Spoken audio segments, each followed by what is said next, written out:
படத்துக்கு டோட்டலாகவே சென்சார் போர்டுனுடைய அந்த கோபம் அதிகமாக இருக்குது. அது எதை நோக்கின்னு ஒன்றுமே புரியல. அது சரியான ஒரு தீர்ப்பு மீண்டும் ஜஸ்டிஸ் கிடைத்தால் 23ஆம் தேதி வர்றதுக்கான வாய்ப்புகள் ரெடியாக கேவின் ப்ரொடக்ஷன்ஸ் பண்ணி வச்சுருக்காங்க. இப்போ செக்கு எங்கே வைக்கப்படுது? சர்டிஃபிகேட் கொடுத்தா தான் படம் ரிலீஸ் ஆகும். சர்டிஃபிகேட் தருவதற்கு மறுப்பு தெரிவிச்சுக்கிட்டே இருக்காங்க. அதனால் விஜய்க்கு ஓடிடி பண்ணுறது விருப்பம் கிடையாது, தியேட்டரில் தான் பண்ணணுங்கிறது தான் அவருடைய டார்கெட்டை. தமிழ் திரையுலகம் கண்டிப்பாக விஜய்க்கு ஒரு குரல் கொடுக்கணும். அது நடிகர் சங்கமாக இருக்கட்டும், இயக்குனர் சங்கமாக இருக்கட்டும், தயாரிப்பாளர் சங்கமாக இருக்கட்டும். ஜென்ரலான ஒரு படமாக இருந்ததுன்னா நீங்கள் எப்போலாம் ரிலீஸ் பண்ணிட்டு போகலாம். இது அப்படிப்பட்ட படம் இல்லை.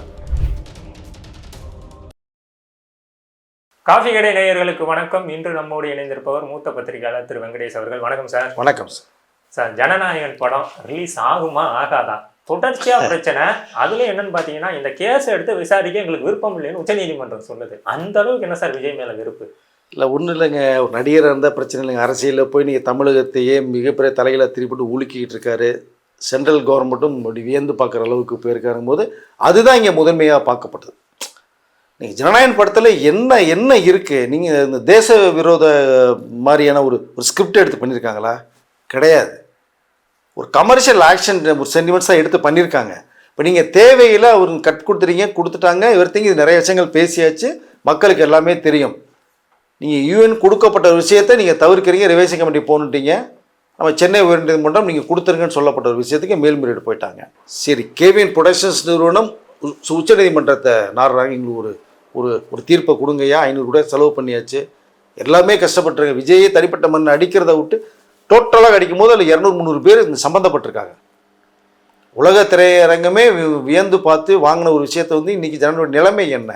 அதுவும் நீங்கள் கீழ்கோர்ட்டில் என்ன பண்ணுறோம் அங்கேயே நீங்கள் முடிவு பண்ணீங்கன்னு கேவிஎன் போட்ட மனுவை தள்ளுபடி பண்ணாங்க. அது உண்மையிலே மிக ஒரு பேர் அதிர்ச்சியாக தான் இருந்தது. பட் 21ஆம் தேதி தீர்ப்பு வருது. அது எப்படி வரும்னு தெரியல, மீண்டும் எப்படி வரும்னு தெரியல. ஸோ ஒருவேளை படத்துக்கு டோட்டலாகவே சென்சார் போர்டுனுடைய அந்த கோபம் அதிகமாக இருக்குது. அது எதை நோக்கின்னு ஒன்றுமே புரியல. அது உங்களுடைய நிபந்தனைகளை கட்பட்டு என்ன கொடுக்குறீங்களோ பண்ணித்தரது ரெடியாக இருக்கேன் சொன்னதுக்கு பிறகும் நீங்கள் டேட் எக்ஸ்டென்ஷன் பண்ணி போகும்போது இந்த ஃபெஸ்டிவலே முடிஞ்சிருச்சு. இப்போ 19 15 டோட்டலாக அந்த 10 days ஹாலிடேஸ் முடிஞ்சு போச்சு. பட் இது தவிர நீங்கள் ஜனநாயகம் எப்போ வருதோ அன்றைக்கி திருவிழா, அது வேறு விஷயம். அது ரசிகர்கள் மக்கள் கொண்டாடுவாங்கன்றது ஒரு பக்கம் இருந்தாலும், ஏன் நீங்கள் சென்சார் தர்றேன்னு சொல்லிட்டு தர மறுக்கிறீங்கிற மிகப்பெரிய ஒரு கேள்விக்குறி தான். வருமா வராதான்னு கேள்வி கேட்குறீங்க. வரும், ஆனால் எப்போ வரும்னு தெரியல. சரியான ஒரு தீர்ப்பு மீண்டும் ஜஸ்டிஸ் கிடைத்தால் 23ஆம் தேதி வர்றதுக்கான வாய்ப்புகள் ரெடியாக கேவின் ப்ரொடக்ஷன்ஸ் பண்ணி வச்சுருக்காங்க. விஜய்க்கும் மிகப்பெரிய நம்பிக்கை இருக்குது, எனக்கு தீர்ப்பு சரியாக வரும் அப்படிங்கிற அந்த ஹைகோர்ட்டினுடைய மன்றத்தின் மேலே தனி மரியாதை வச்சுருக்கிறதா ஒரு தகவல். சார், இதில் இன்னொரு விஷயமும் பேசப்பட்டுக்கிட்டு இருக்காது. என்னன்னு பார்த்தீங்கன்னா, விஜய்க்கு தொடர்ச்சியாக இந்த மாதிரியான அழுத்தங்கள் கொடுத்தா அவர் படத்தை ஸ்ட்ரைட்டாக ஓடிடியில் ரிலீஸ் பண்ணுவார். அதுக்கான வாய்ப்புகள் இருக்கா? ஓடிடியில் ரிலீஸ் பண்ணுறது வாய்ப்பு இல்லை சார். காரணம் கேட்டிங்கன்னா, இப்போ அதுக்கும் சென்சார் சர்டிஃபிகேட் தேவைப்படுது. அதற்கு முன்னாடி கிடையாது. ஸ்ட்ரைட்டாக நீங்கள் ரிலீஸ் பண்ணிட்டு போகலாம். வெப் சீரிஸ் அப்படி தான் வந்துட்டுருக்கு. உங்களுக்கு ஃபாரின் படம் பூரா பார்க்குறது, நீங்கள் படமே ஃபேமிலியோட உட்காந்து பார்க்க முடியாத படம் நிறைய இருக்குது உங்களுக்கு. பட் அதெல்லாம் இது எதுவுமே கிடையாது. ஆனால் ஓடிடிக்கு வர்றதுக்கான வாய்ப்புகள் இல்லை. அங்கேயே சென்சார் சர்டிஃபிகேட் தேவைப்படுது. இப்போ நீங்கள் அது இருந்தால் ஓடிடிக்கு பண்ண முடியும். இப்போ செக்கு எங்கே வைக்கப்படுது? சர்டிஃபிகேட் கொடுத்தா தான் படம் ரிலீஸ் ஆகும். சர்டிஃபிகேட் தருவதற்கு மறுப்பு தெரிவிச்சுக்கிட்டே இருக்காங்க. எதை நோக்கி போகிறது? கிட்டத்தட்ட 400 கோடி ரூபா போட்டு பணத்தை எடுத்துட்டு வச்சுருக்குது. ஆனால் விஜய் ஒரு முடிவு பண்ணியிருக்கிறதா ஒரு தகவல். நியாயமான ஒரு தீர்ப்பு நமக்கு கிடைத்தால் கண்டிப்பாக படத்தை ரிலீஸ் அது 23 ரிலீஸ் பண்ணியிருக்கேன். நான் ஃபஸ்ட்டு ஜஸ்டிஸே நியாயமான தீர்ப்பு வந்துச்சு. தீர்ப்பு மீண்டும் அந்த சென்சார் போர்டு டைம் கேட்டு திரும்பி ஒரு 10 நாள் எடுத்தாங்கன்னா எலெக்ஷனுக்கு பிறகு ரிலீஸ் பண்ணிக்கலாம். நான் எலெக்ஷன் வரைக்கும் ரிலீஸ் பண்ண முடியாது. டேட் அனௌன்ஸ் பண்ணாங்கன்னா அங்கே ஒரு சிக்கல் இருக்குது. இப்போ டோட்டலாகவே இதனுடைய செகண்ட் ஹாஃப் ஃபுல்லாகவே தெரிக்கிறது மாதிரியான நிறைய வசனங்கள் இருக்குது. நீங்கள் ட்ரெய்லர் பார்க்கும்போதே தெரிஞ்சிருக்கும் உங்களுக்கு. ஃபுல் பிக்சர் செகண்ட் ஹாஃப் தான் உங்களுக்கு. அதை இந்த நேரத்தில் சரியான நேரத்தில் படம் ரிலீஸ் இருந்தால் விஜயோடைய கிரேஸ் இன்னும் அதிகமாக பெருந்திருக்கும். இப்போவும் கெட்டு போகல. படம் வெளியே வராதனால மக்களுடைய ஆதரவு விஜய்க்கு நிறைய பெருகி இருக்குது. ஒரு சிம்பத் ஆட்டோமேட்டிக்காக உருவாகிருக்கு.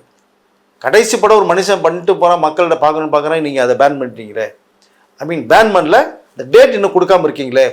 அப்படிங்கிற விஷயம் மக்கள் மத்தியில் இருக்குது. விஜய்க்கு அந்த கிரேஸ் இன்னும் அதிகமாக இருக்குது.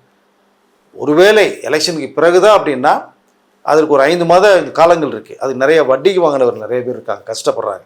அவர்களுக்கெல்லாம் விஜய் வந்து தெளிவான ஒரு முடிவை பண்ணி 5 மாதங்களுக்குள்ள விஷயங்கள் என்னன்றதை பார்க்கலாங்கிற அளவுக்கு பேசப்பட்ட ஒரு தகவல் இருக்குது.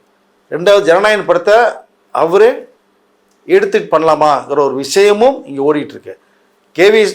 கேவிஎன் ப்ரொடக்ஷன்ஸ் தெளிவாக சொல்லிட்டாங்க, ஒன்றும் இல்லைண்ணே, பிரச்சனை இல்லை, நீங்கள் உங்கள் அரசியல் போகிறது மேட்டரை நீங்கள் பாருங்கள், படத்தை ரிலீஸ் வேண்டியால் நாங்கள் பார்த்துட்ருக்கோம், நீங்கள் இதுக்குள்ளே தேவையில்லாமல் நீங்கள் மண்டா குடிச்சு எடுத்துக்கணும்னு கேவிஎம் ப்ரொடக்ஷன்ஸ் வந்து விஜய்கிட்ட சொல்லியிருக்காங்க. விஜய் எதை தான் பார்ப்பார்? படத்தை பார்ப்பாரா, இந்த அரசியலை பார்ப்பாரா?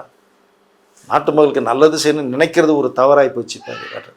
ஸோ இப்போ அதனால் கேவிஎன் வந்து கொஞ்சம் ஃப்ரீ ஆகிட்டாங்க, விஜய் அவருக்கு கொஞ்சம் ஃப்ரீயாக இருக்கார். ஆனாலும் படத்துக்கு வெளிவரதுக்கான முயற்சிகளை விஜய் மேற்கொண்டு தான் இருக்கார். கேவிஎன் பார்ப்போம், 21 தீர்ப்புக்கு பிறகு முடிவு பண்ணுவோன்னு சொல்லியிருக்காரு. சார், ஒரு இப்போ ஏறக்குறைய ஜனநாயகன் படத்துக்கு வந்து 500 கோடி ரூபாய் பிஸ்னஸ்னு வச்சுங்களேன். 500 கோடி ரூபாய் கொடுத்து ஒரு படத்தை ஸ்ட்ரைட் ஓடிடியில் பண்ணுறதுக்கு இங்கே நிறுவனங்கள் ரெடியாக இருக்காங்களா என்ன? இல்லை, அதுக்கு ஒரு டீல் பண்ணுவாங்க. இப்போ சென்சார் மெயின் ஆஃப் ஆல் நீங்கள் சென்சார் இருந்தால் தான் ஓடிடி பண்ண முடியும்.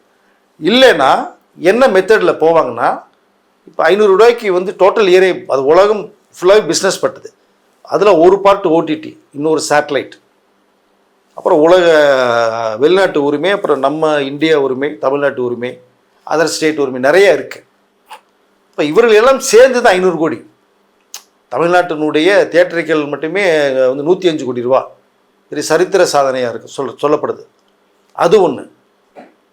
சேட்டலைட்டு கிட்டத்தட்ட ஒரு 70 மேலே பிஸ்னஸ் பண்ண ஒரு விஷயம், அது ZEE5 வாங்கியிருக்காங்க. ஓடிடி வந்து 125 கோடிக்கு வாங்கப்பட்டது ஒரு தகவல், சரிங்களா? இப்போது நீங்கள் ஸ்ட்ரைட் ஓடிடிக்கு போகணும் அப்படின்னா இவர் எல்லாமே செட்டில்மெண்ட் பண்ணணும் இல்லையா? எல்லாம் பண்ணி கொடுத்துட்டு போனாங்கன்னா ஓடிடியில் ஒரு அக்ரிமெண்ட் ஒன்று பேசிக்கலாக போடுவாங்க. 120 நீங்கள் பண்ணியாச்சு, வர்றதில் ப்ராஃபிட். நான் ஸ்ட்ரைட்டாக ஒன்று ஃபோக்கஸ் பண்ணுறேன், ஒரு ஷோ போட்டால் போதும் உங்களுக்கு.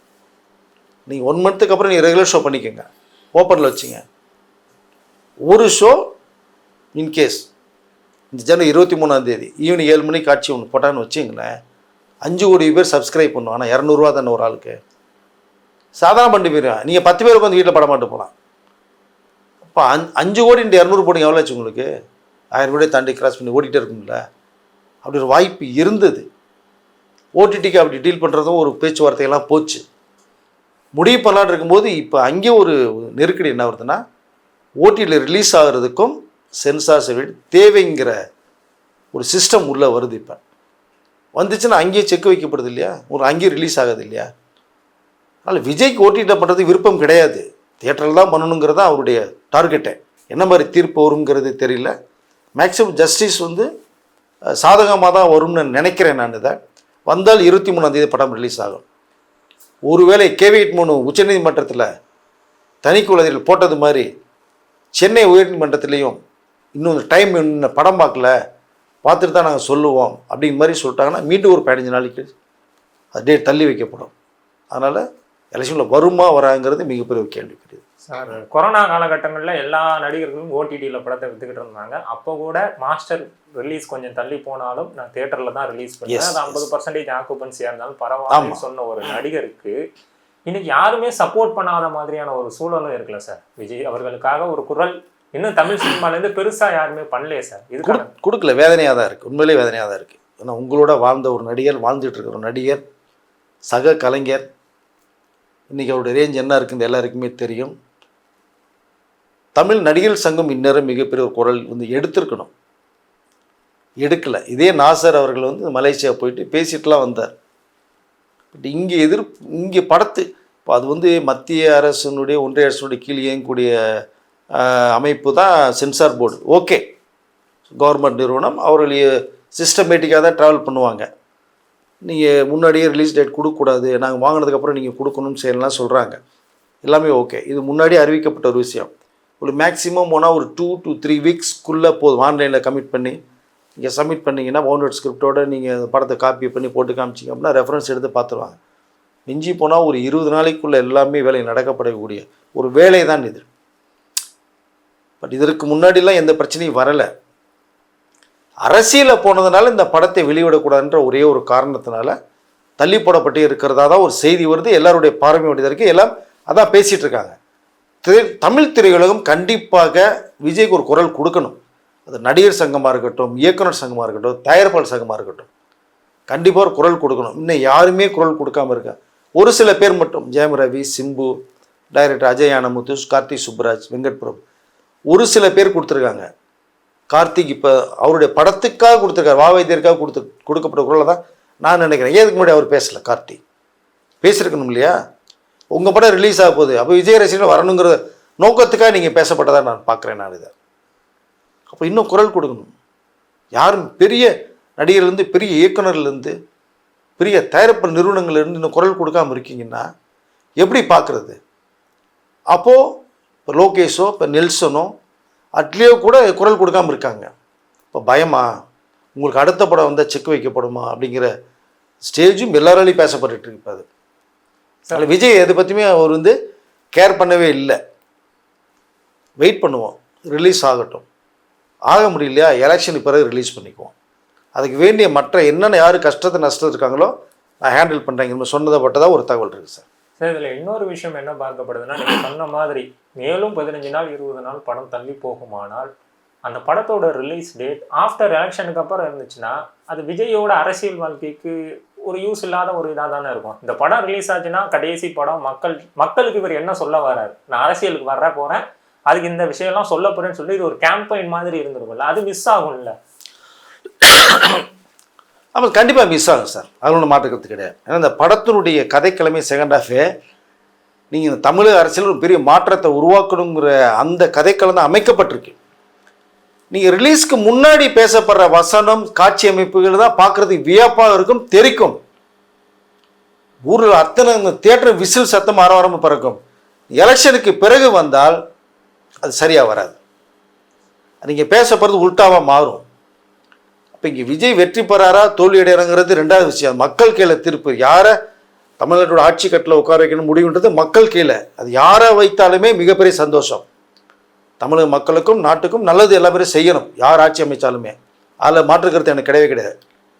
பட் படம் நீங்கள் பின்னாடி வரும்போது அந்த படம் அவருக்கு அகென்ஸ்டாக மாறுமா அப்படின்னு கேள்விக்குறியும் இருக்குது அதில். அதனால் ரிலீஸ்க்கு முன்னாடி தான் நீங்கள் சொன்ன ஒரு கருத்தை நீங்கள் பதிவு பண்ணணும் மக்கள்கிட்ட. தாமதப்படும் போது நீங்கள் ஜென்ரலான ஒரு படமாக இருந்ததுன்னா நீங்கள் எப்போலாம் ரிலீஸ் பண்ணிட்டு போகலாம். இது அப்படிப்பட்ட படம் இல்லை. அரசியல் அது தெரிக்கிற அளவு காட்சி அமைப்புகளும் வசனங்களும் இருக்குது. அப்போ நீங்கள் முன்னாடி வந்தால் தான் சிறப்பாக இருக்கும். முன்னாடி வர விடாமல் இருக்கிறதுக்கு தான் இவ்வளோ விஜய் கட்டம் கட்டப்பட்டு இருக்கு. இப்போ பின்னாடி வருது டோட்டலாக வேஸ்ட். எப்போ பார்ப்பார்கள் கொண்டாடுவார்கள்ங்கிறது வேற விஷயம். அந்த கண்டென்ட் ஒன்று இருக்கு இல்லைங்களா, கதை அமைப்பு இருக்கு இல்லையா, அது சரியான நேரத்துக்கு வந்தால் தான் சரியாக பேசப்படும்.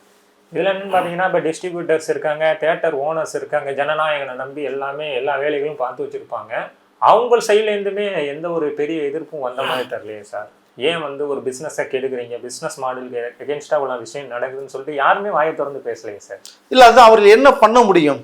ஒரு நிறுவனம், தணிக்கைக்குள்ள அதிகாரிகள் சொல்லப்படுற ஒரு விஷயத்தை நீ மேற்கொண்டு என்ன பேச முடியும்? அந்த கிரீனுக்கு சைனுக்கு என்ன வேல்யூ இருக்கிறது எல்லாருக்குமே தெரியும். கெஸ்டட் ஆஃபீஸர் ரேங்க் என்னங்கிறது எல்லாருக்குமே தெரியும். அப்போ அந்த சர்டிஃபிகேட் கொடுக்கப்படும் போது, கொடுக்கலைங்கும் போது நாங்கள் தருவோம், வெயிட் பண்ணுங்க, இதில் நிறைய விஷயங்கள் இருக்குது அப்படி. இப்போ அமைச்சகத்துக்கும் படம் பார்க்குறதுக்கு ஏற்பாடு நடந்துட்டு இருக்க ஒரு தகவல், இராணுவ அமைப்பும் மத சார்பற்ற சில விஷயங்களும் அப்படின்னு சொல்லி. விஸ்வரூபம் படத்துக்கெல்லாம் கமலுக்கு அவ்வளோ பிரச்சனைகள் வந்துச்சு. மாஸ்க்கு சம்மந்தப்பட்ட அந்த காட்சி அமைப்புகள் இதெல்லாம் நிறையா இங்கே சில காட்சிகள் பார்க்க முடியாதவர்களும் உருவாக்கப்பட்டது ஒன்று இருந்தது. விஜய் அந்த படத்துக்கு மிகப்பெரிய ஒரு குரல் கொடுத்தார் கமலுக்கு ஆதரவாக. பட் இன்றைக்கி எந்த நடிகையுமே விஜய்க்கு இந்த குரல் கொடுக்கல. இந்த விநியோகஸ்தர் வாங்கணும் எல்லாமே என்ன பண்ணுறது தெரியாமல் குழப்பத்தில் இருக்காங்க. வேறு என்ன பண்ண முடியும்? நீங்கள் ஒரு ஒரு ப்ரைவேட் பார்ட்டிகிட்ட இருக்குது, அது இருக்குன்னா நீங்கள் போய் பேசலாம், வைக்கலாம், காம்ப்ரமைஸ்குள்ளே போகலாம். இது அப்படி முடியாது இல்லையா? அதனால் சர்டிஃபிகேட் இவர்கள் சரியான நேரத்துக்கு கொடுக்கப்பட்டால்தான். நான் இதுதான் முன்னாடி சொன்னேன், விஜயை மட்டுமே தனிப்பட்ட முறையில் நம்ம பார்க்குறத விட்டுட்டு சுற்றிலும் 200 பேர் வரைக்கும் இருக்காங்கன்னு சொல்ல அந்த காரணமாக தான். பல கோடியில் கடன் வாங்கியிருக்காங்க, வட்டிக்கு வாங்கியிருக்காங்க, சாப்பிடாமலும் தூக்கம் வராமலும் இப்போ தலையில் துண்டை போட்டுட்ருக்காங்க. 15ஆம் தேதி உச்சநீதிமன்ற தீர்ப்பு கிடைச்சால் மிகப்பெரிய சந்தோஷம் எதிர்பார்த்துட்டு இருந்தாங்க.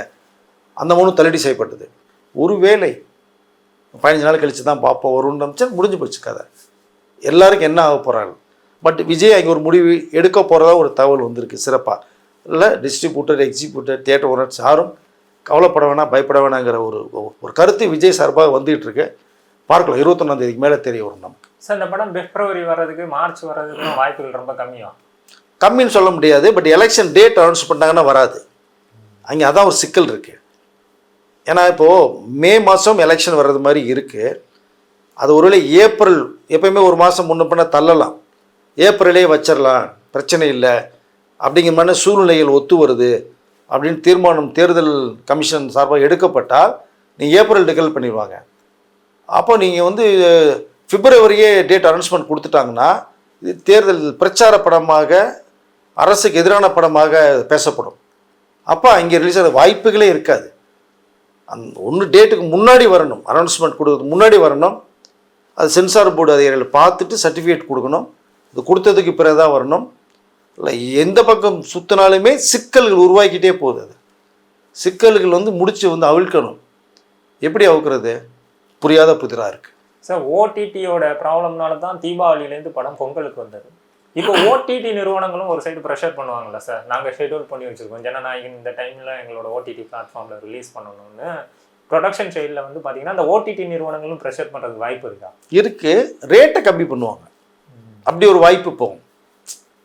இப்போ ஒரு வந்து 120 வாங்கியிருக்கிறதா நம்ம சொல்கிறோம் இல்லையா, அப்படி தானே சொல்கிறாங்க, பேசப்பட்டிருக்கு. அப்போ அவர்கள் அந்த சரியான நேரத்துக்கு வந்தால் தான். ஏன்னா 2025 தீபாவளிக்கு வர வேண்டிய படம் ஜனநாயகன். நீங்கள் அந்த வருஷத்துடைய கோட்டா வந்து ஓடிடிக்கு ரிலீஸ்க்கான முடிஞ்சிட்டாங்க, பிஸ்னஸ் முடிச்சிட்டேன்றாங்க. இப்போ 2026 பிகினிங்லேயே பண்ணிக்குவோம் பிஸ்னஸ், ஃபஸ்ட்டு பிஸ்னஸ் உங்களுக்கு. நீங்கள் ஜனவரி மாதம் ரிலீஸ் பண்ணிக்கோங்க, 28ஆவது நாள் அவங்க ஓடிடியில் போட்டுருவாங்க, 28 நாள் தான் கணக்கு. அப்போ அதை நோக்கி தான் அவர்கள் வந்து பெரிய அமௌண்ட் கொடுத்து பேசப்பட்டது. இப்போ அவருடைய அழுத்தம் எங்கே வரும்னா தயாரிப்பு நிறுவனத்துக்கு வரும். சார் 120 நீங்கள் படம் ரிலீஸ் ஆகல, 9ஆம் தேதி ரிலீஸ் ஆகலை, 28 நாள் கனெக்ட் பண்ணி வச்சுருக்கோம், இதை வாங்கி பண்ணி தான் அடுத்த படத்துக்கு கமிட்மெண்ட் போவாங்க அவங்க. இப்படி ரோலிங் தான், சைக்கிள் சைடு தானே. ஸோ அப்போ நீங்கள் இது பண்ணலைங்கும் போது அதாவது 15 தீர்ப்பு எதிர்பார்த்தாங்க ஓடிடி, இதுவும் வரல. ஒரு சரியான ஜஸ்டிஸ் கிடைக்கலைன்னா இப்போ அவர்கள் வந்து கேவின் ப்ரொடக்ஷன்ஸுக்கு ப்ரெஷர் கொடுப்பாங்க. என்ன கொடுப்பாங்க? 120 முடியாது சார், ரெடியூஸ் பண்ணுங்கம்பாங்க.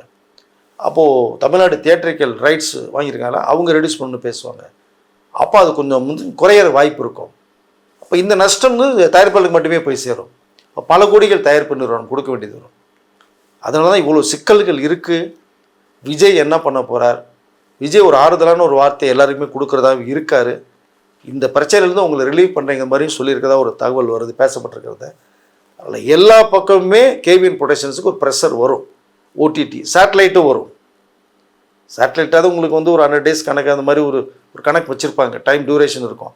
பட் இருந்தாலும் அவர்களும் ப்ரெஷர் கொடுப்பாங்க, இவ்வளோ கோடிகள் கொடுத்துருக்கோம், நீங்கள் எப்போ ரிலீஸ் பண்ணுவீங்க, எப்போ வரும். அப்புறம் வெளிநாட்டு உரிமை அவர்களும் வெயிட்டிங். ஸோ இந்த எதிர்பார்ப்பு எகிற வச்சு அப்படியே டோட்டல் ஆஃப் ஆகி போயிருக்குது. ஸோ எல்லாரு பேருமே கண்டிப்பாக இந்த ப்ரொடக்ஷன் ஹவுஸுக்கு ஒரு ப்ரெஷர் கொடுப்பாங்க. ஓகே சார், கருத்துக்களை பயந்துக்கிட்டது நன்றி.